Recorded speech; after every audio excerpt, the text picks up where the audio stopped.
Hi, I'm Sherry, a member of the Unity of Austin prayer team.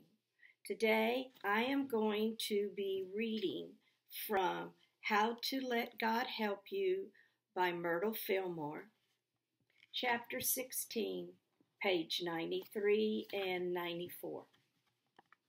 The Overcoming of Fear. Sometimes we fear that we have not the ability to do a thing we ought to do. We fear that there are obstacles in the way. If there are obstacles, we have made them. God never puts anything in the way of progress.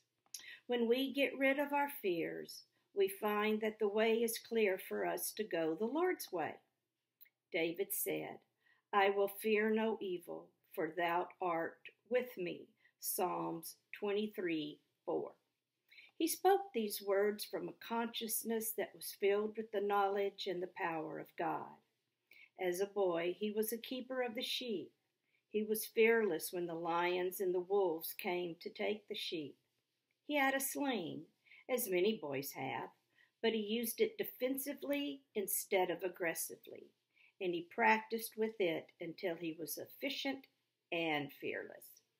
There came a great emergency when David's people stood in fear and trembling, afraid not of the Philistine army, but of the great giant who came out and taunted the Israelites, a symbol of the giant that no man in his own strength is able to conquer. When the boy David came into the camp of the Israelite army, he saw the condition of things at once. He saw that there was only one remedy. He went to meet the giant. He said, quote, I come to thee in the name of Jehovah of hosts, the God of the armies of Israel, whom thou hast defied. 1 Samuel 17:45. With his usual weapon, the sling, he was a laughingstock to the giant, who stood there sure of his own power. But the giant fell before David. David was fearless because he relied on the power of God and had something with which he could always hit the mark.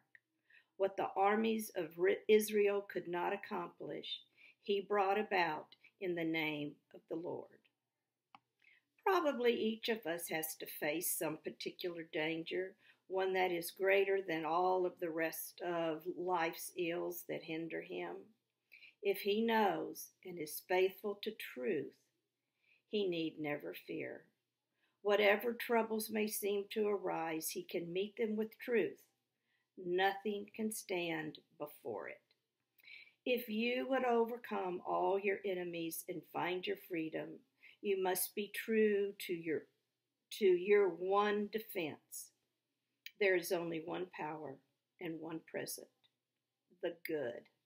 All scheming and falsity must fall before the consciousness that there is only one power, God. The power of darkness will vanish before it.